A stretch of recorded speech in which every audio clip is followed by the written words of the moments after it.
Bienvenidos a su clase número 10 de su diplomado bíblico ministerial en teología que estamos ofreciendo aquí en el Instituto Bíblico Amiel y la Universidad Cristiana de Centroamérica.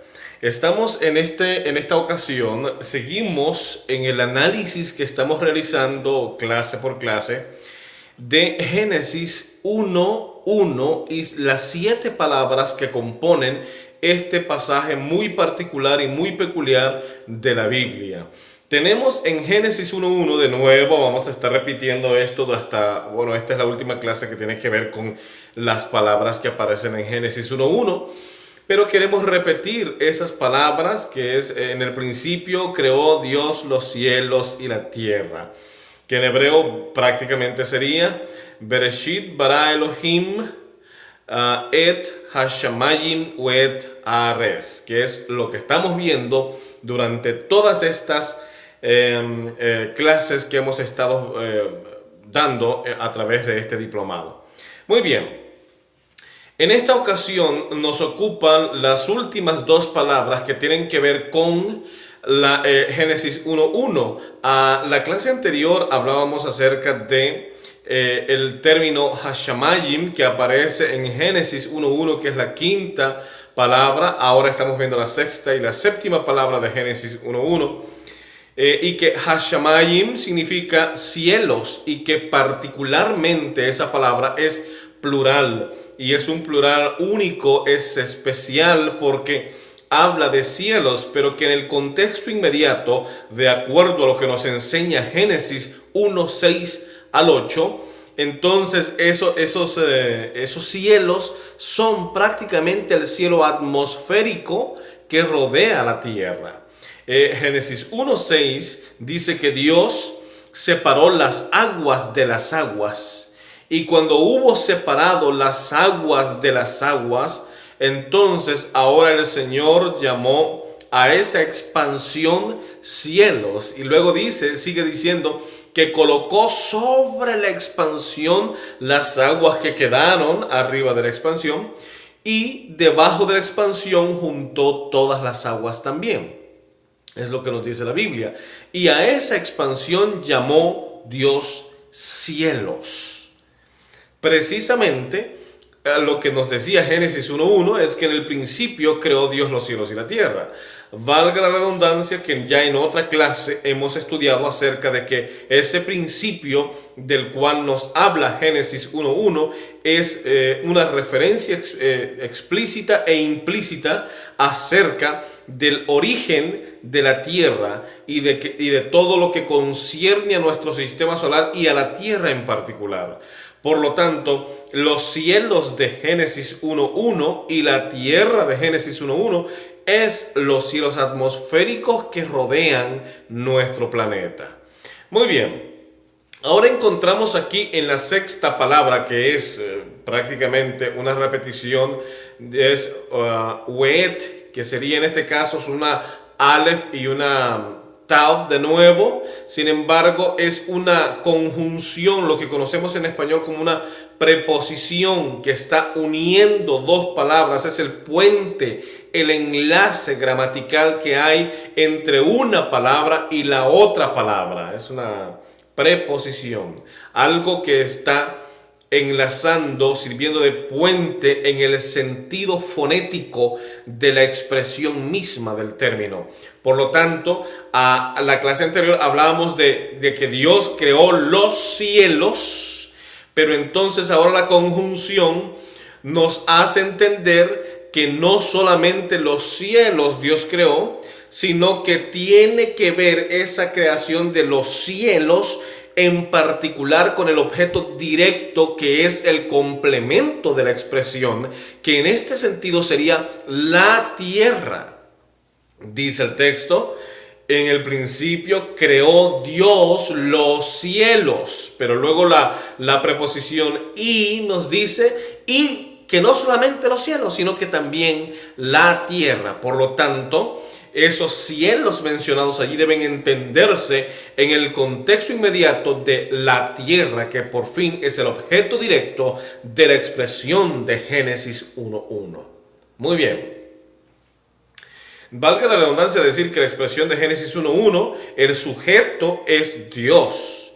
El objeto directo es la tierra, los cielos y la tierra, es decir, son los objetos que el creador, que el sujeto creó. Es la acción creadora de un sujeto teniendo como objeto directo la tierra, los cielos y la tierra como la obra de sus manos. Ahora bien, no vamos a parar mucho en esta preposición porque ya dijimos que es el enlace que hay entre la palabra cielos y la palabra tierra. Ahora, pero fíjense que particularmente esta palabra de nuevo tiene la singularidad de que tiene también Aleph y Tab. Si posiblemente esto pudiese aplicarse, también significa de que Dios es el principio de los cielos y de la tierra, es decir, Dios es el creador. Estas palabras de nuevo asumen y se aplican a que Dios en la persona de Jesús estaba llevando a cabo la creación como el primero, el último, el alfa y la omega, el que es, el que era y el que ha de venir, es el todopoderoso, el que estaba llevando a cabo la creación de los cielos y de la tierra. Ahora bien, como ya hemos explicado, la palabra Haares significa la tierra. Fíjense qué interesante, que la palabra para cielos, Hashamayim, que la estudiamos en la clase pasada, es una palabra plural. Pero aquí aparece la palabra singular para la tierra. ¿Qué significa eso? Que Dios está refiriéndose, es decir, no significa que Dios solamente ha creado la tierra, ha creado todo el universo, todos los planetas que existen en todo el universo, todas las estrellas que vemos en el universo, pero que la Biblia básicamente nos va a introducir en una historia que tiene que ver directamente con el planeta Tierra y lo que en él hay. Por lo tanto, es claro que de aquí en adelante lo que vamos a ver de esta parte de la Biblia en adelante, lo que vamos a ver es precisamente todo lo concerniente a ese nuevo mundo, a ese nuevo planeta que Dios está formando. De manera que aquí nos dice Haares, la tierra. Bien, no vamos a detenernos mucho aquí porque también necesitamos avanzar. En esta parte aquí, déjenme concluir el análisis de Génesis 1:1 diciendo lo siguiente. Génesis 1:1 es la introducción del libro de los orígenes.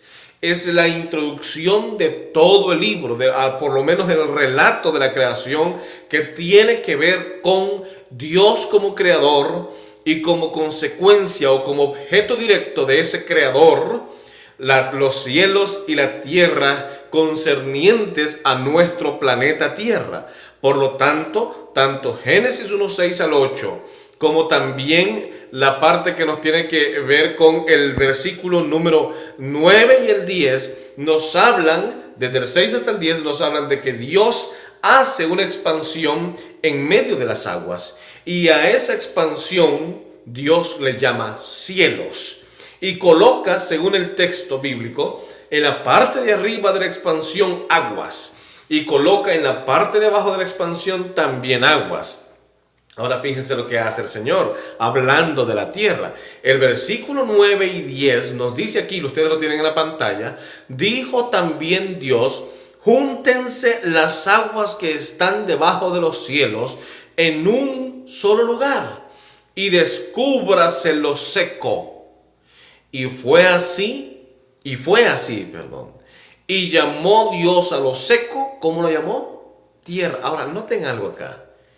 Y a la reunión de las aguas llamó mares.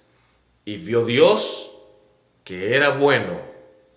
Ahora, déjenme mencionarles algo. No sé si ustedes se han percatado de lo que está sucediendo aquí, de lo que está ocurriendo. Dice que Dios juntó las aguas que estaban debajo de la expansión y las colocó en un solo lugar. Dice que les llamó mares. Aquí es un término plural. Les dije la vez pasada que para hablar de aguas hay un solo plural. No hay manera de decir en hebreo que el agua es una palabra plural, no existe singular, no existe un singular para agua en hebreo, solamente el plural. Ahora fíjense, pero luego dice que descubrió Dios la parte seca, descubrió la tierra y llamó Dios a lo seco, fíjense esto de nuevo, tierra. Está hablando en un sentido singular. Y ahora no está hablando de un planeta. Está hablando de la parte seca dentro de un planeta que apenas está comenzando a formarlo. Lo que debo decir es que aquí, entre líneas, podemos ver que lo que está descubriendo Dios es una especie de supercontinente. Y en este sentido, la ciencia y también la Biblia coinciden de algún modo en el que en primera instancia Dios creó una tierra distinta a como la conocemos ahora. Al principio, según lo que nos dice el versículo 6 al 8 de Génesis 1, lo que teníamos era una expansión, pero arriba de la expansión había agua. Y debajo de la expansión Dios las había reunido y les había llamado mares. Recuerden esto, es muy importante. Lo que eso significa es que hubo un momento en la creación, después de la creación, en el que arriba de nuestra atmósfera, por decirlo de algún modo, también había grandes cantidades de agua, diríamos nosotros ahora, grandes océanos de agua. Ahora, esto es lo que los científicos no han tomado en cuenta a la hora de hacer experimentos de carbono 14, a la hora de hacer otro tipo de experimentos. ¿Por qué razón? Porque no hay manera de lograr adecuar las condiciones ambientales según lo narrado por la Biblia para poder ejercer un tipo de ese tipo de experimentos. Ahora bien, fíjense, esto además, lo que esto significa es que la tierra estaba rodeada de agua. Y por debajo de esa agua estaba la expansión a lo que nosotros llamamos cielos. Y la Biblia así lo llama también. Y abajo estaba la otra reunión de aguas que Dios había realizado de acuerdo a Génesis 1, 6 al 8. Y a esas reuniones llamó mares. Pero es interesante notar que Dios descubre lo seco, pero no descubre, según entre líneas lo que dice el versículo 9 y el 10, muchos lugares secos como islas, como ahora vemos el mundo, sino que descubre lo seco, una singularidad gramatical que aparece allí. Es decir, Dios descubre la parte seca, una parte seca. Y Dios llamó a esa parte seca tierra. Los científicos dicen, la ciencia naturalista dicen que hace miles y millones de años la Tierra tenía un supercontinente llamado Pangea. Y que según la ciencia naturalista, con la caída de un meteorito que probablemente fue en la península de Yucatán que creó el Golfo de México, fue el causante de la extinción de los dinosaurios y de otras especies.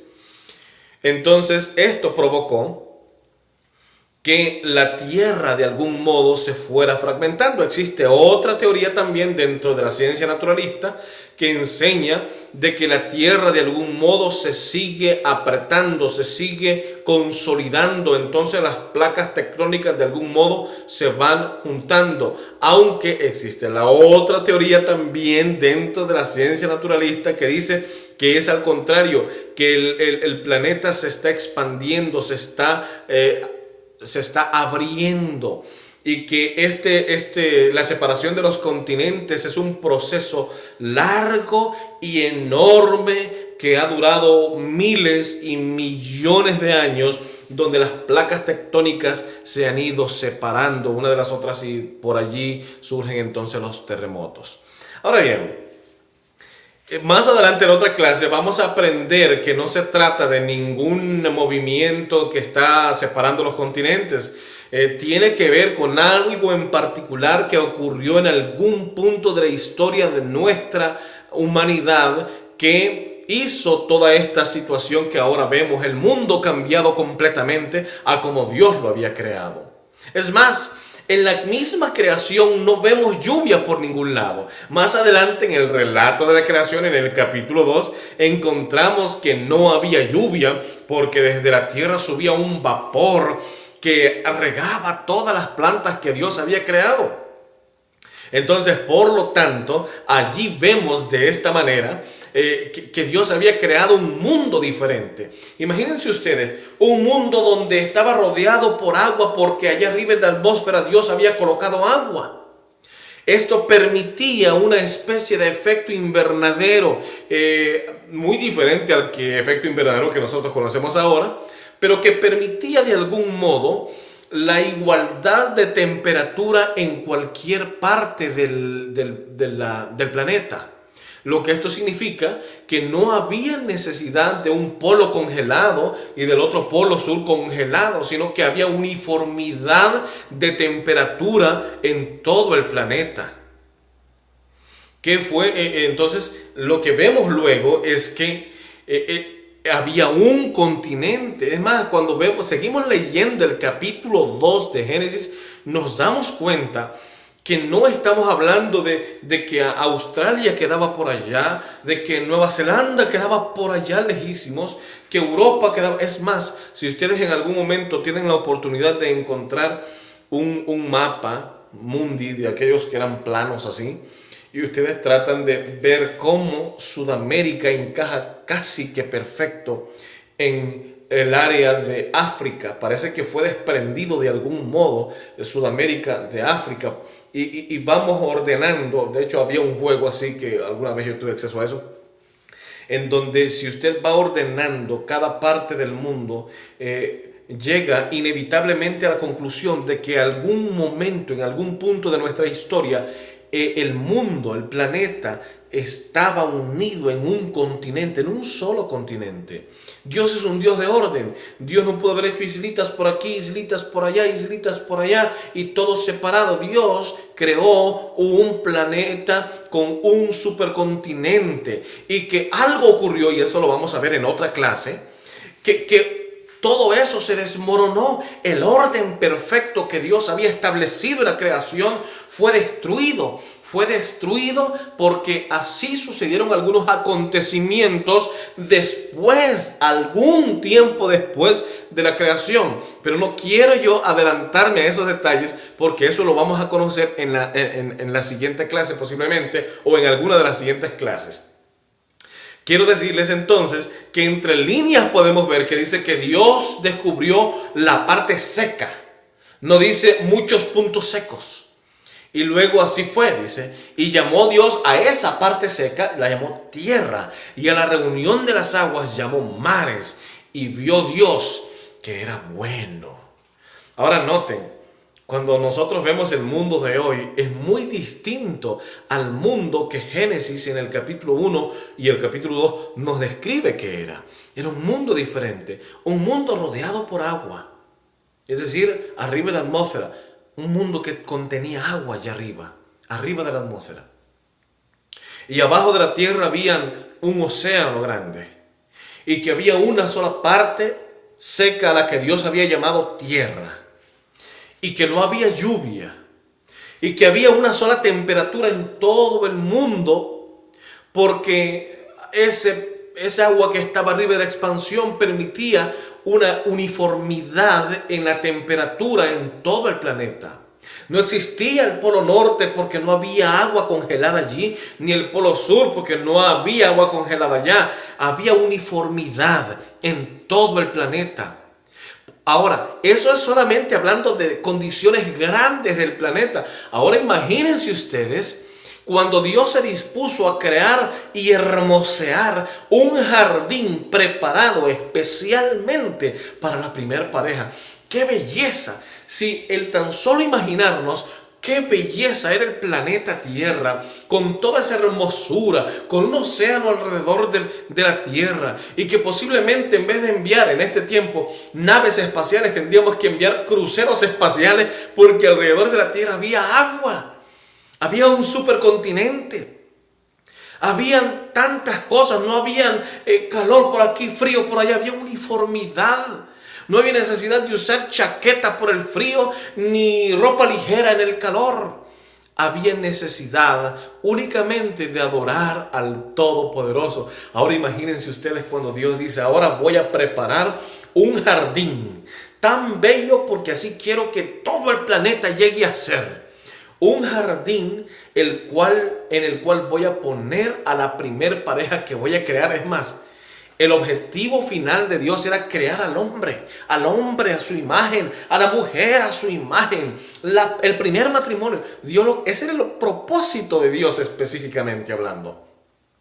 Pero antes de llevar a cabo esa creación especial, Dios crea todo un panorama hermoso. Un paisaje lindo, un lugar donde el hombre y la mujer pudieran estar felices y disfrutar de la obra maestra del Señor. Dios es bueno todo el tiempo y Él quiere lo mejor para ti. Así lo quiso desde el principio. Siempre quiso lo mejor para el hombre, pero siempre el hombre es el que ha tomado la decisión equivocada. Qué triste es conocer el desenlace de esa historia que vamos a ver más adelante en otra clase. Pero ahora necesitamos ver este panorama. Vamos a cortar aquí este análisis porque nos estamos ya metiendo en territorio de otras clases. Por lo pronto, en este momento, aquí termina el análisis de Génesis 1:1 y su contexto inmediato que está en los siguientes versículos, que es el desarrollo de los detalles que se mencionan ya allí en el resto del relato de lo que Génesis 1:1 nos está diciendo, que Dios como creador llevó a cabo una creación especial de un mundo y de unos cielos. El resto del relato del capítulo 1 nos narra qué fue lo que hizo el Señor en el primer día, en el segundo día, en el tercer día y hasta el séptimo día. Ahora bien, necesitamos regresar un poquito, porque para poder entender toda esa parte allí, del capítulo 1 de Génesis y del capítulo 2, necesitamos regresar a entender cuál era el panorama antes de que Dios comenzara a crear. Así que vamos a regresar al capítulo número 1 de Génesis de nuevo. Bueno, estamos allí. Y el versículo número 2, aquí vamos a estudiar algunas cosas muy especiales. Aquí tengo algunas versiones. Por ejemplo, tengo la versión Reina Valera Gómez y dice: y la tierra estaba desordenada y vacía, y las tinieblas estaban sobre la faz del abismo, y el Espíritu de Dios se movía sobre la faz de las aguas. La versión de la Biblia Jubileo, el año 2000, nos describe de esta manera: y la tierra estaba sin orden y vacía, y las tinieblas estaban sobre la faz del abismo, y el Espíritu de Dios se movía sobre la faz de las aguas. Ahora lo tenemos también en inglés allí. And the earth was without form and void, and darkness was upon the face of the deep, and the Spirit of God moved upon the face of the waters. Eso es prácticamente lo que nos dice en inglés. Ahora, allí está coloreada en partes rojas lo que vamos a analizar detenidamente en esta clase. ¿Está bien? Bueno, vamos a comenzar diciendo que Génesis 1:2 se divide en tres partes principales. La primera: y la tierra estaba desordenada y vacía. Número 2: Las tinieblas estaban sobre la faz del abismo. Y número 3, y el Espíritu de Dios se movía sobre las aguas. Ahora bien, vamos a detenernos aquí realmente porque algunas palabras de algún modo han sido tomadas y mal entendidas. Ahora note muy bien, el propósito de Moisés en este versículo es destacar cuáles eran las condiciones que reinaban en el cosmos cuando las cosas, cuando la creación no había sido comenzada por el Señor.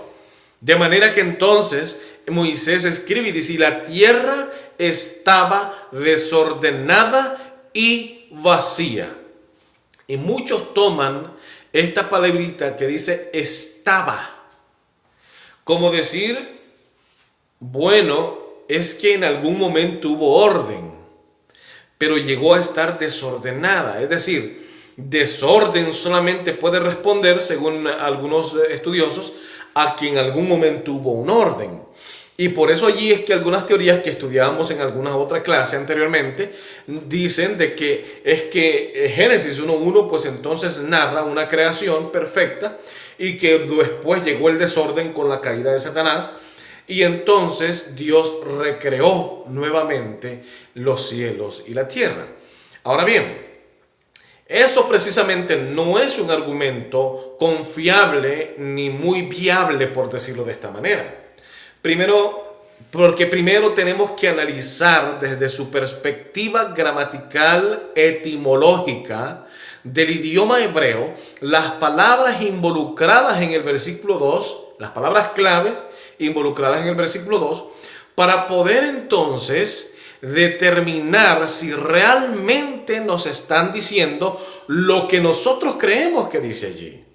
Dicho sea de paso, hubo muchas palabras del idioma hebreo que no se tradujeron al español precisamente por la falta de un significado preciso. En algún momento les expliqué que el idioma hebreo pues es un idioma en el que es muy técnico, entonces las palabras tienden en español a tener varios sinónimos. Por lo tanto, es difícil para los traductores decir esto es lo que significa. Así que de pronto los traductores de la Biblia, sin ninguna mala intención, porque de pronto algunos satanizan las traducciones en español y dicen que esta versión, la Valera, que por allá, que no sirve porque intencionalmente introdujeron términos que no debían. Bueno, sinceramente yo creo que los traductores bíblicos hicieron un trabajo bastante honesto en cuanto a lo que ellos conocían de lo que estaban haciendo.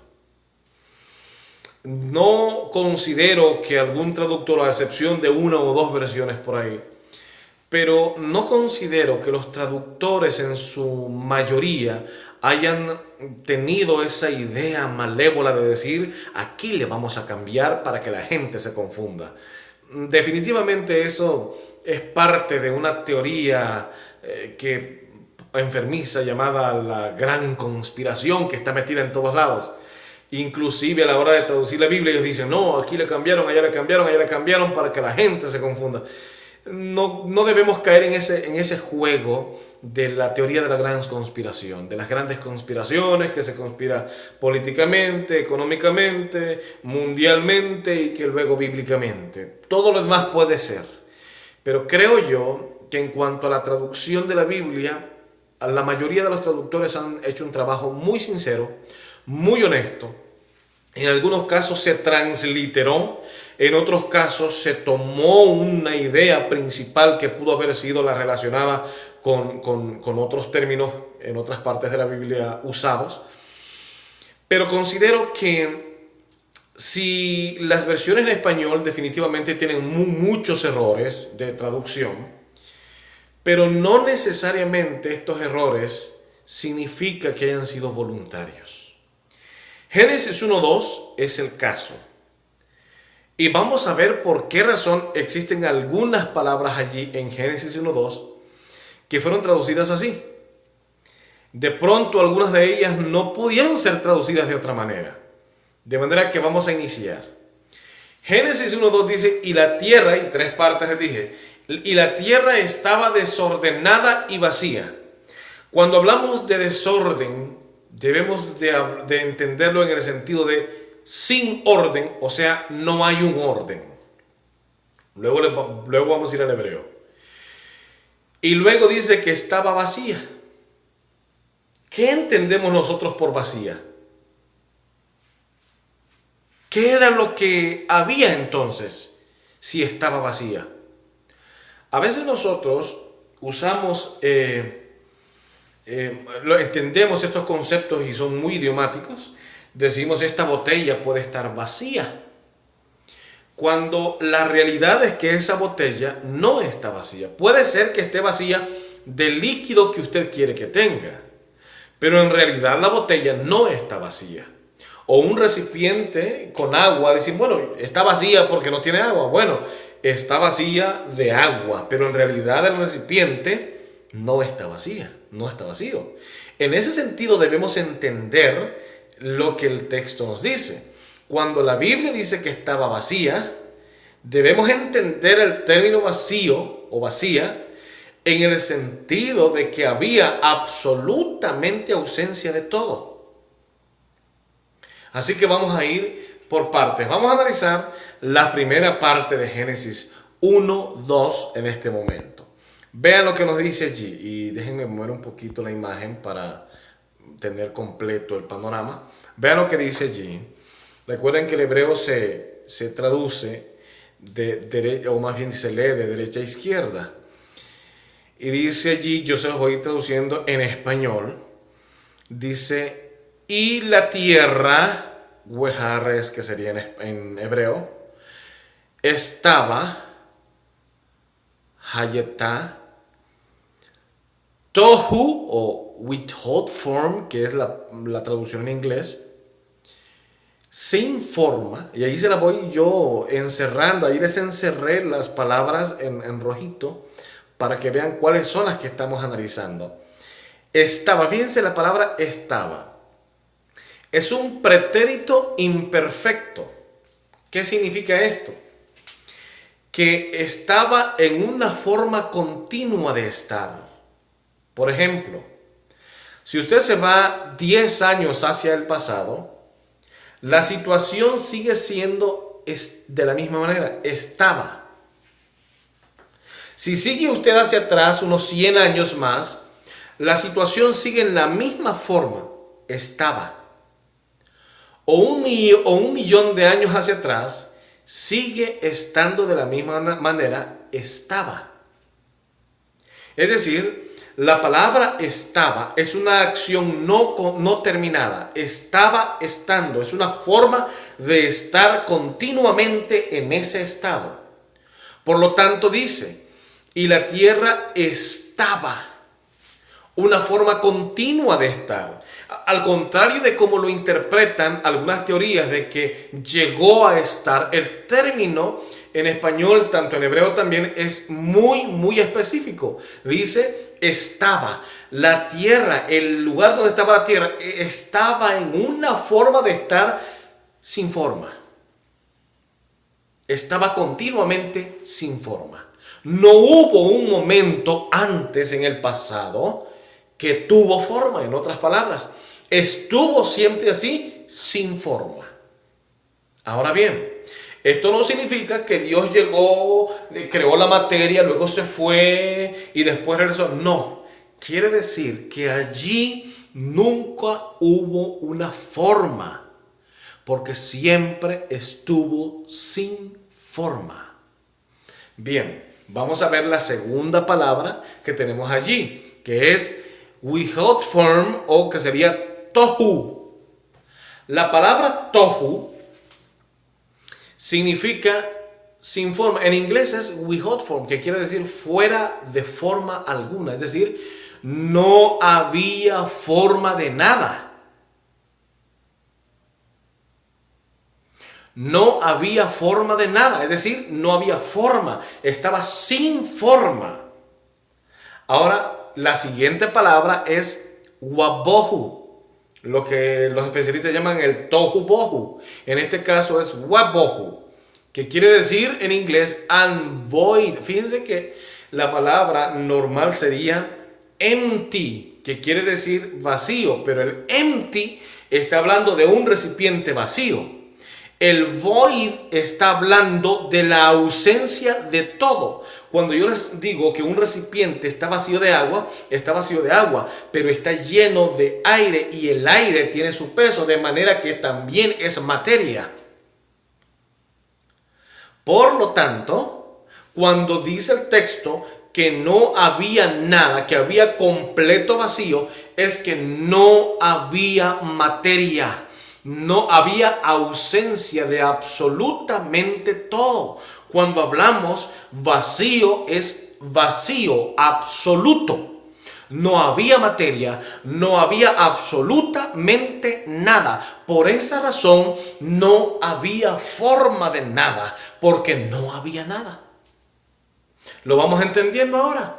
En otras palabras, estaba sin forma, estaba desordenada. ¿Ves cómo fue traducido en español? Estaba desordenada. En realidad, una traducción más clara y más propia para esa palabra sería: estaba sin forma, porque no tenía ninguna forma. ¿Por qué? Porque no había nada, había ausencia de todo.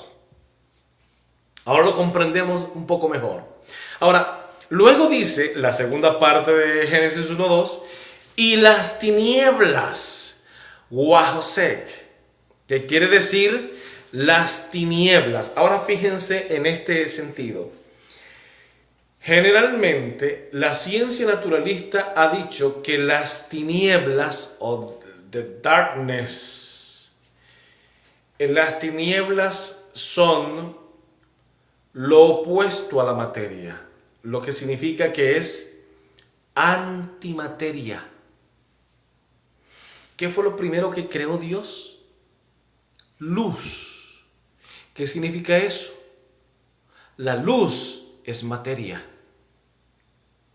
¿Cómo que materia? Sí, señor. La luz, hay espectógrafos, se llaman esos aparatos, que son los que se encargan de estudiar la luz.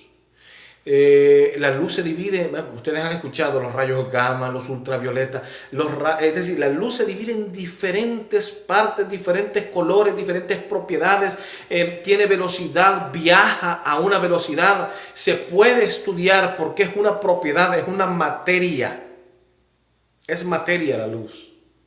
Sin embargo, la antimateria, las tinieblas no se pueden estudiar. Porque la antimateria o la oscuridad es la ausencia de luz. Por lo tanto, antes de la creación del Señor, lo que reinaba era antimateria, era oscuridad, era tinieblas absolutamente. Por lo tanto, no había materia, no había forma de nada porque estaba vacío, no había absolutamente nada. Y así estuvo siempre. No había tiempo, no había materia, no había espacio. Las tres grandes divisiones del cosmos. No había tiempo, no había espacio, no había materia. Ahora van notando. Y luego nos dice la otra palabra. Y el Espíritu de Dios se movía sobre las aguas. Y aquí viene. Warruach Elohim, Merahetep o Merahepet, que quiere decir movía. Ahora déjenme irles mencionando estas tres palabras. Y el Espíritu de Dios. Ahora noten bien acá. Y el Espíritu de Dios. El Espíritu de Dios. Aquí hay un problemita a la hora de la traducción. Déjenme explicarles por qué. Los traductores bíblicos para el español no pueden poner el Espíritu Dios, porque eso suena incongruente en español. No tiene sentido. En hebreo solamente se escribe Warruach Elohim, más nada. Pero el traductor, para que en el español se le pueda entender, tiene que escribir una preposición que se llama de. Es una preposición de pertenencia.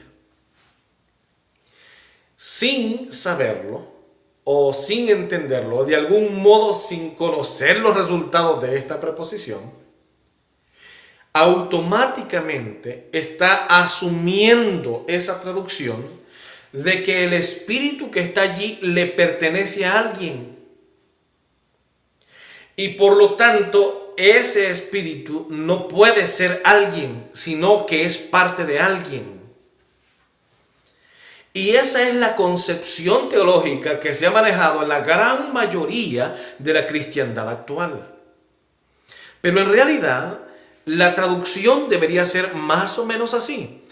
Y el Espíritu Dios, o puedes ponerlo al revés si tú quieres, o el Dios Espíritu, porque no cambiaría absolutamente nada. El Espíritu Dios o el Dios Espíritu, en este caso, para efectos de traducción, es exactamente lo mismo. ¿Qué significa esto? Significa mucho. Porque voy a ponerte un ejemplo muy sencillo. Vamos a suponer que el espíritu es la parte que tú llevas por dentro de ti, digamos que es la voluntad o la fuerza que hay en ti que te mueve a hacer cosas. Pero te voy a decir algo. Si ese espíritu se sale de ti, entonces ya no eres tú, sino que es un espíritu. Y la voluntad no tiene la capacidad creadora ni la fuerza para hacer cosas. En este sentido, lo que vemos en Génesis 1:2 es a un ser creador, es a un ser que tiene la capacidad de crear, una voluntad, una fuerza como la electricidad. No tiene la capacidad de crear, no tiene la capacidad de traer algo a la existencia a partir de la nada. Por lo tanto, el espíritu que según Génesis 1:2 se está moviendo es un ser consciente, con capacidad creadora, el Espíritu Dios. En español, el traductor, para que el lector bíblico entienda y haga la conexión de las palabras, debe escribir la preposición de. Es una preposición de pertenencia, es decir, el espíritu de fulano, el espíritu de mengano, el espíritu de Dios. Pero en realidad en el hebreo la preposición desaparece. Por lo tanto es Waruach Elohim, el espíritu Dios, el espíritu todopoderoso, estaba realizando un acto creador. Ahora, ¿por qué decimos que estaba realizando un acto creador? Bien, porque la palabra merahepet significa moverse coordinadamente. Significa se movía con propósito. Es una de las palabras más raras del hebreo que no tiene un significado preciso, pero sí tiene una idea que transmite. Es más o menos como el acto de que un embrión entra al óvulo. Un esperma entra al óvulo de una dama y entonces es fecundado. Pero ese acto de fecundar es el acto de Dios de dar vida a un nuevo ser. Pero ese es un acto de Dios. Ese es un acto de creación. Dios crea la vida. El hombre nada más pone los materiales. De la misma manera, es como cuando decimos... El hombre viene y siembra una semilla. Por ejemplo, cuando era niño sembrábamos frijoles, maíz y ese tipo de cosas. Y cuando nosotros vamos y sembramos un frijol, nosotros lo sembramos. La lluvia cae, Dios manda la lluvia. Pero el acto de que esa semilla germine es un acto de Dios. El hombre no puede hacer que una semilla germine. El hombre puede ponerle tierra buena para que crezca. El hombre puede ponerle agua si quiere. El hombre puede ponerle abono si quiere. Pero el acto de germinar de la semilla es un acto completamente de Dios. Y merahepet es prácticamente, implica e indica eso. como el acto de darle vida en el momento a ese pequeño embrión en la fecundación del óvulo, del esperma y el óvulo de la mujer. En ese acto del comienzo de la vida, ese primer palpitar de una pequeña chispa llamada corazón, es el acto de Dios. Y esa idea de que el espíritu se movía, significa ese mover creando, ese mover dando vida, ese mover iniciando una obra única y exclusivamente de Dios. Por lo tanto dice, sobre la faz de las aguas. Un momento.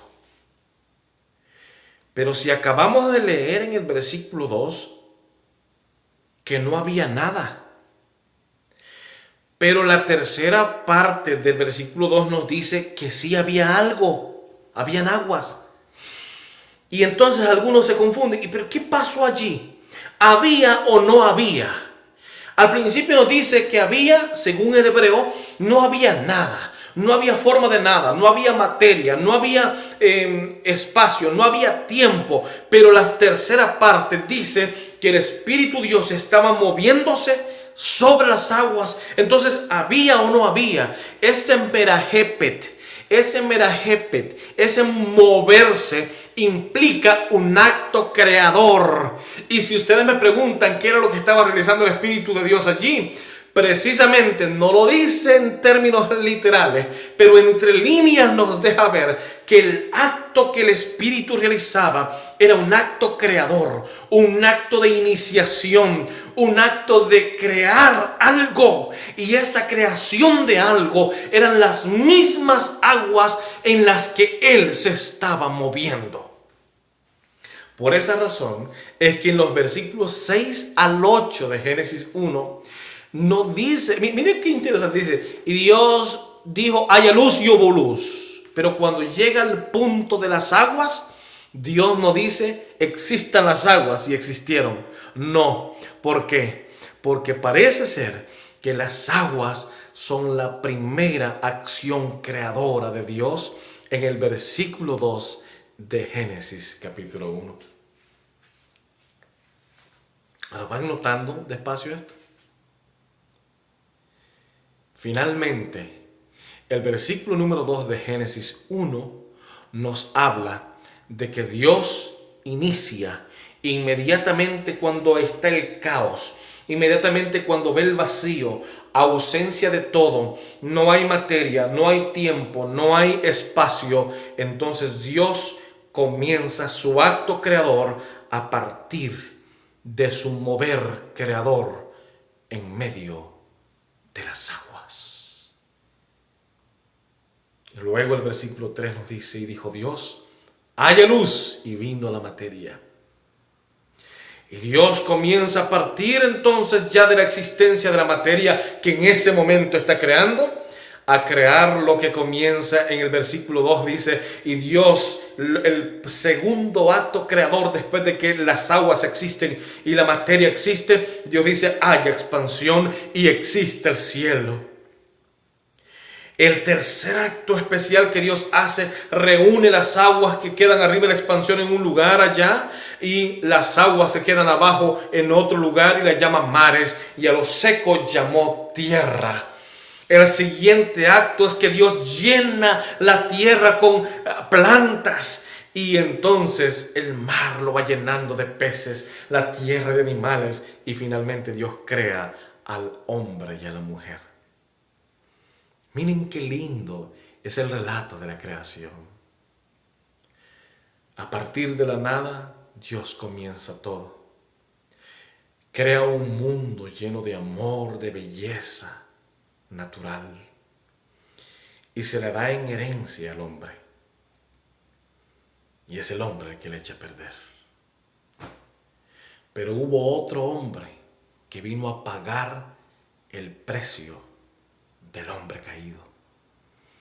Y ese hombre es Cristo Jesús.